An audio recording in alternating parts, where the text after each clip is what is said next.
From the News Channel 5 network, this is Titans Talk.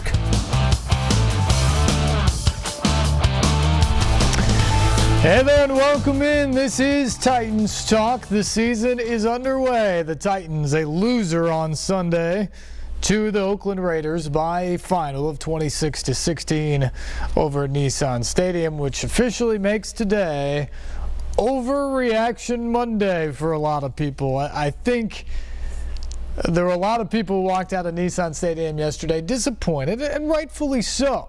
This was a team that we all expect to compete this year in the AFC South and in the AFC to win the division, to get to the playoffs, to be a factor in those playoffs. And to lose the home opener, albeit against a really good team in the Raiders, was disappointing.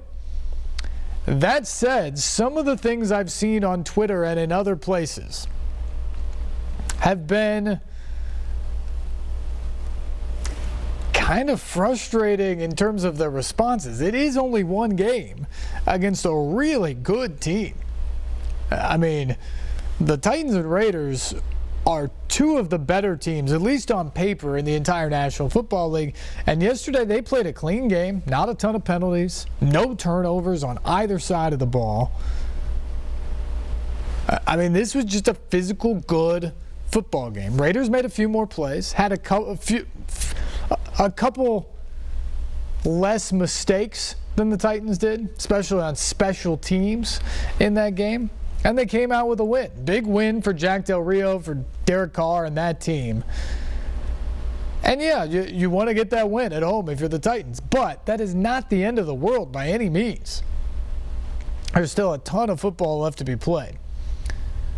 Now, as far as the game itself, I thought that I would have avoided the onside kick to start the game if I'm Mike Mularkey. He loved what they had drawn up. He liked the energy it gave the football team when he told them on Saturday night in their meeting and what they were planning on doing. But there's just such a risk there. And furthermore, for me, I thought they put so much emphasis on the special teams this year because they were so dreadful a year ago. They went out and they brought in Eric Weems. They brought in Darren Bates. They brought in Brendan Traywick. Those guys were supposed to make these special teams better. They're going to be a great return coverage team this year. That's what they believe. So to me, why would you not kick the ball off to start the game and try to back the Raiders up, and if there is a return, go down there and prove how much better you are in that area this year? And also, just another note there. Last year, the Raiders were the worst team in the NFL at getting touchdowns on the opening drive of the game. So why not back them up as much as you possibly can and make them play the field? Titans didn't do that. They took a big risk and it backfired. It should have. It should have worked. But Ty Smith didn't execute his job of what he was supposed to do on the play. The Titans don't recover it. The Raiders get it, and 4 plays later they're in the end zone. And from that moment on, the Titans were playing catch-up the entire day. They drove the field and scored. Great response with a 75-yard touchdown drive. Marcus Mariota gets in the end zone with his legs. But then the Raiders come back down and get a field goal. You're down again. You tie it up again. Raiders get a field goal before half. And that's another thing that I would look at if I'm the Titans after this, is how they manage the clock before halftime. I don't think you can play it completely to run out the clock because you yourself are trying to score there. You want to get a touchdown, not just the field goal. I get that. But once they got the field goal, I thought it was a massive mistake to kick the ball to Cordero Patterson in that spot. Because the biggest thing that kills you there is a huge return, and that's exactly what the Vikings got. A 41-yard return put them in position to have a couple plays and then trot out Giorgio Trevecchio. First game with the Raiders as a kicker, and what a game it was, as he knocked home 4 field goals. including a pair of 52-yarders, one of them coming right there at the end of the first half. Frustrating day for the Titans, but not all bad. There were some good things that happened in this game as well. I mean, no real glaring mistakes. It was largely just a game where the Raiders made the plays and the Titans frankly didn't. And they know they have to be better at that. They've got to make those plays moving forward this year. Yesterday, they didn't quite get it done. Our phone lines are open tonight, 737-7767. The show is called Titans Talk. We want to talk Titans with you guys. Were you at the game yesterday? Which, by the way, I think that was as good of a crowd as I've seen at Nissan Stadium probably in the time that I've been here covering the team. 7 seasons now.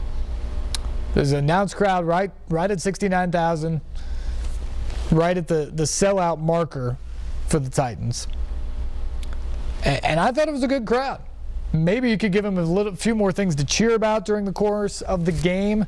Yes, there were some Raiders fans. There was some black and silver in there that you saw and you heard from at times.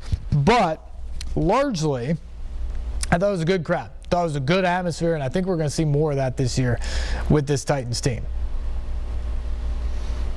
So what did you think if you were at the game yesterday? And most importantly, what did you think about the way the Titans played? Marcus Mariota in the offense, the run game, defense. What were your takeaways from the game? Because my basic takeaways were these were 2 really good football teams playing a hotly contested game. The Titans made a couple mistakes. And the Raiders, like a good football team does, made them pay. The Raiders didn't make those mistakes. And towards the end of the game, I think if there was one frustrating thing, I think it was the fact that the Raiders were the smash-mouth team yesterday on that field. The Titans want to be able to run the football against everybody and anybody, and they want to be really good at stopping the run. Yesterday, the Raiders ran the football more effectively than the Titans did. And down the stretch of the game, the Titans had some big plays. They had that 3rd down in the red zone, 3rd and 2, and they run the pitch outside. The only 3rd down running play of the entire game for the Titans. That tells you how little they were in 3rd and short during the course of that game yesterday. They run the pitch outside to DeMarco Murray, and he gets stuffed. Actually loses yards to the point that you can't even think about going for it on 4th down. You have to take the field goal, and it becomes a 16-13 game at that point. Oakland, meanwhile, ran the exact same play later on in the game on a 3rd and 4, where they pitch it out to Richard, and he's able to get upfield for 7 yards. It is the exact same play. In a very similar situation, Oakland blocks it correctly, is physical about it, gets outside, gets 7 yards, and they effectively run out the game in that final 4-minute possession. The Titans can't block it. They get stopped for a loss. They have to settle for a field goal there, where a touchdown would have put them ahead for the first time in the game. So that was a huge moment in that football game. The Titans were unable to get it done. That is something that they have to correct, because the identity of this football team is smash mouth on both sides of the ball. They want to be able to run it down your throat whenever it needs to be done, and they want to stop the run. They want to stop the ground game on the other side, and those things were things that they did exceptionally well a year ago, and they should be every bit as good as that this year. A year ago, DeMarco Murray led the AFC in rushing. Last season, the Titans were 3rd in the NFL against the run. Those are terrific numbers. And there's no reason they can't be just as good, if not better, in those areas with the guys they have back and the pieces that they've added this year. But yesterday was not a particularly good day for that. And that is something that I think you can walk away feeling a bit frustrated about. And I know that they looked at it today on film, and they know that they have to be better this week heading down to Jacksonville, who, by the way, looked incredible yesterday. Blake Bortles threw the fewest passes of his career, but he was effective. They were able to put up 26 points.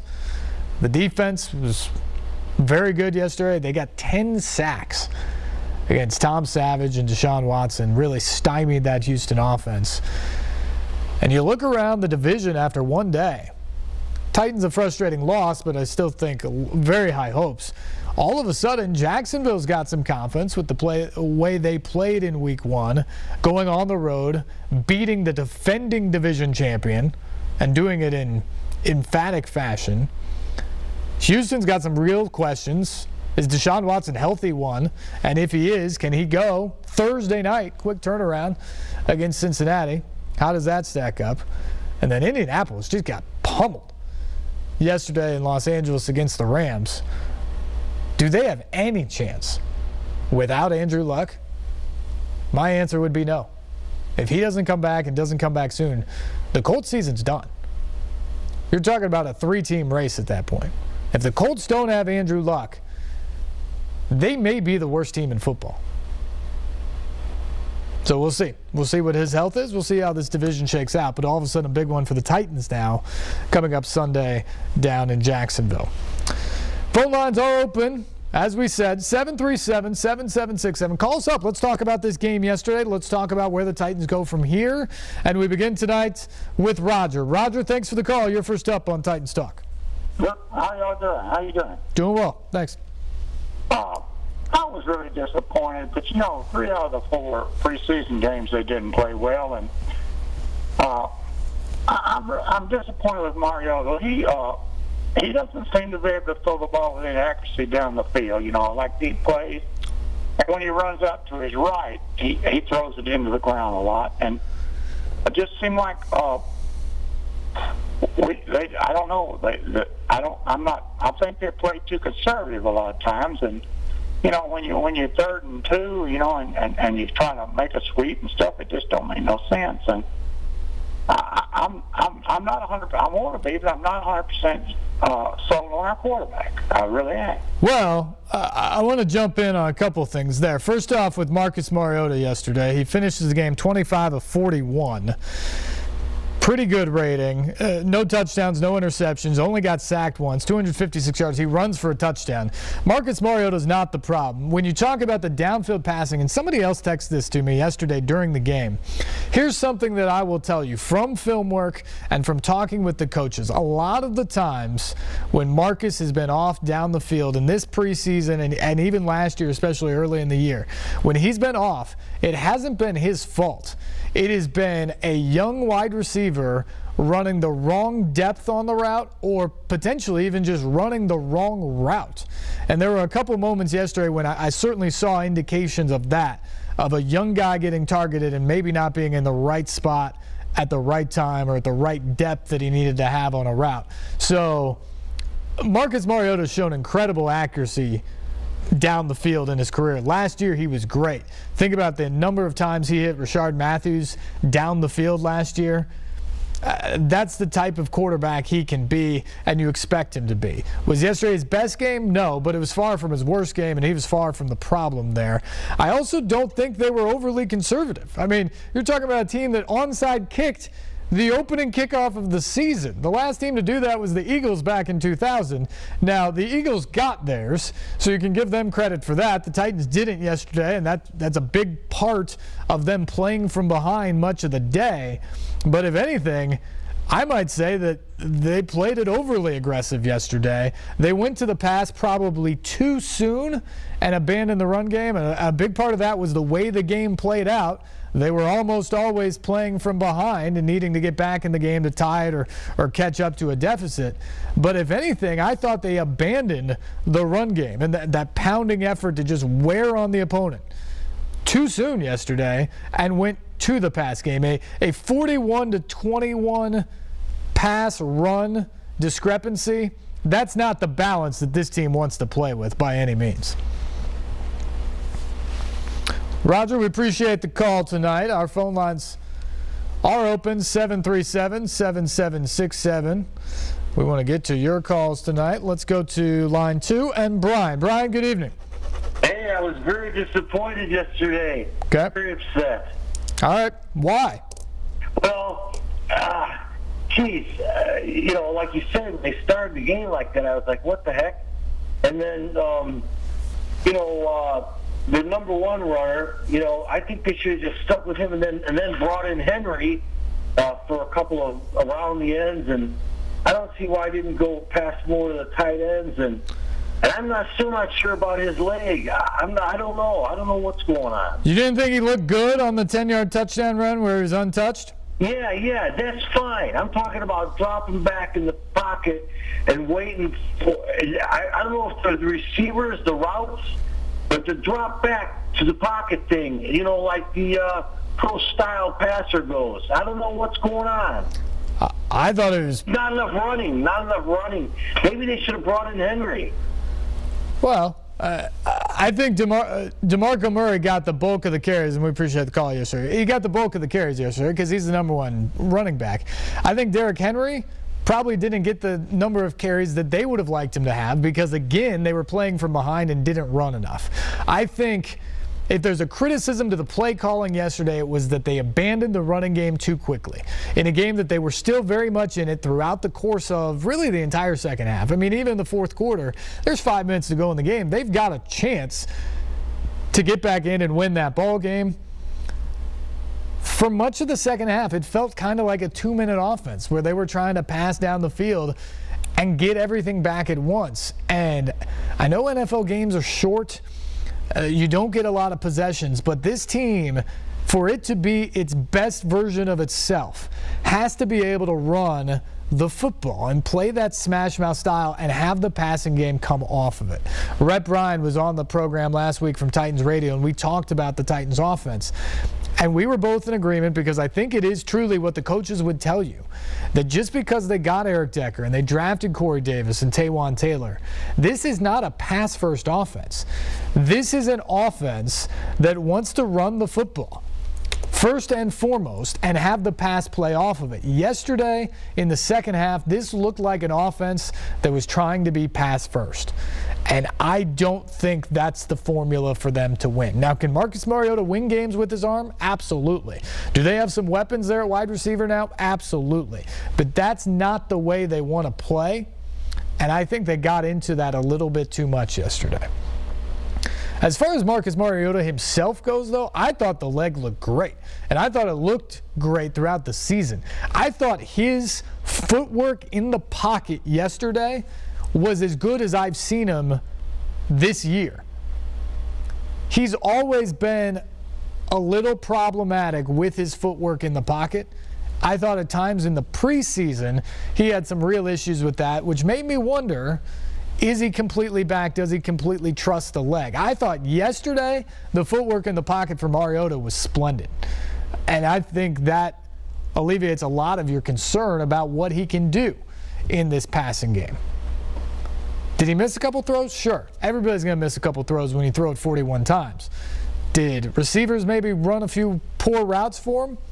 Yeah, I think you can say that as well. But in terms of just the function of his leg and what he can do, I don't know. I thought Marcus Mariota looked pretty good. All right. We need to take a break here. We have phone lines open. A couple callers waiting. We'll get to you as soon as we get back from this break. 737-7767 is the number. Stay tuned. More of your phone calls on Titans Talk right after this on News Channel 5+.